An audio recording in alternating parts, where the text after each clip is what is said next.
நேயர்களுக்கு என்னுடைய அன்பான வணக்கம். நான் உங்கள் லெஸ்லி, கன்னியாகுமரி மாவட்டம் அழகப்பபுரம் ஊரை சேர்ந்தவன், ஒரு கத்தோலிக்க கிறிஸ்தவன்.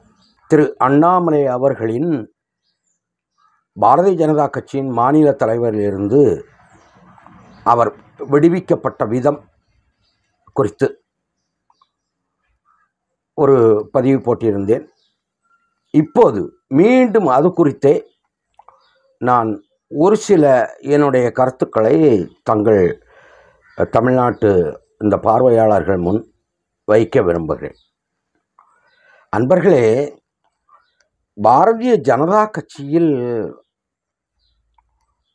பல பல தலைவர்கள், அதில் குறிப்பாக எங்கள் கன்னியாகுமரி மாவட்டத்திலிருந்து பெரிய தலைவர்கள் எல்லாம் இருக்கிறார்கள்.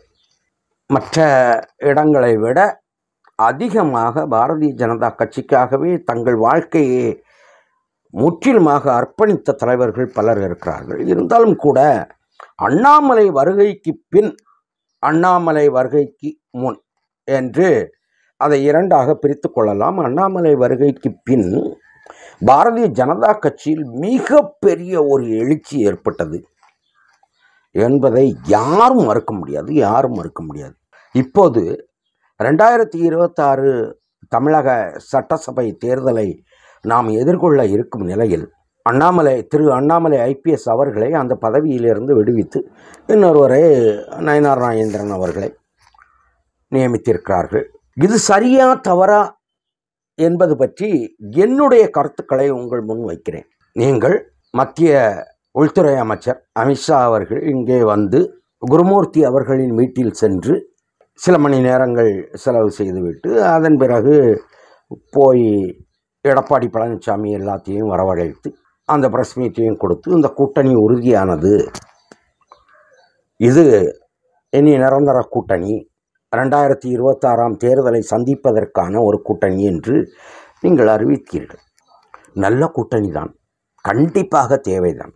ஆனால் நீங்கள் செய்த விதம், இதே கூட்டணியை நீங்கள் திரு அண்ணாமலை அவர்களிடம் பொறுப்பை ஒப்படைத்திருந்தால் அவர் கச்சிதமாக செய்திருப்பார். எடப்பாடியும் திரு அண்ணாமலை ஐபிஎஸ் அவர்களும் ஒருவருக்கொருவர் விரோதி என்றா நினைக்கிறீர்கள்? துரோகி என்றா நினைக்கிறீர்கள்? எதிராளி என்றா நினைக்கிறீர்கள்? இல்லை. ஒரே சமூகத்தைச் சேர்ந்தவர்கள்.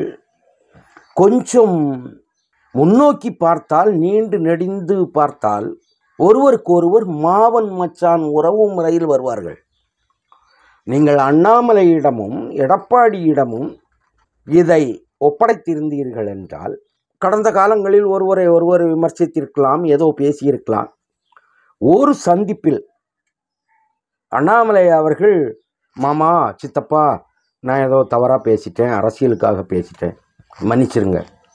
அவரும் தம்பி, மருமகனே, மாப்பிள்ள, ஏதாவது ஒரு வார்த்தையை சொல்லி அந்த உறவு முறையில் அந்த கூட்டணி மிக எளிதாக உருவாகி இருக்கும்.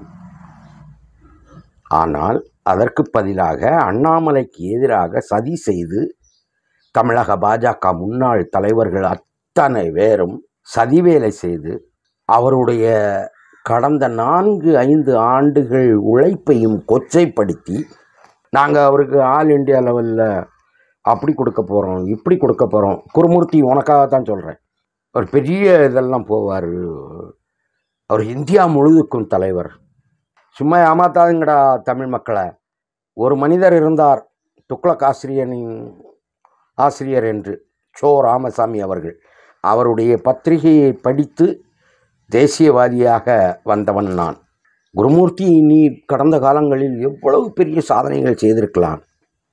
ஆனால் அண்ணாமலை அவர்களே இங்கே இருந்து, தமிழகத்திலிருந்து, தமிழக பாரதிய ஜனதா கட்சியிலிருந்து விடுவிப்பதற்கு உன்னுடைய செயல்பாடு மிக பெரிதானது. இது போன்ற தவறை மேற்கொண்டு செய்யாதே. உன் பின்னால் யார் யாரெல்லாம் இருக்கிறார்கள்.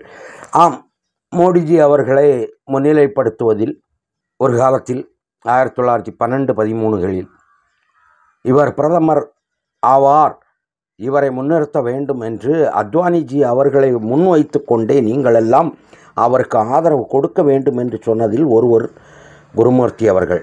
ஆனால் இப்போது நீங்கள் செய்திருக்கும் இந்த தவறு மிகப்பெரிய தவறு, அண்ணாமலைக்கு எதிராக நீங்கள் செய்திருக்கிற தவறு என்று சொல்லி என்னுடைய பதிவை முடிக்கிறேன்.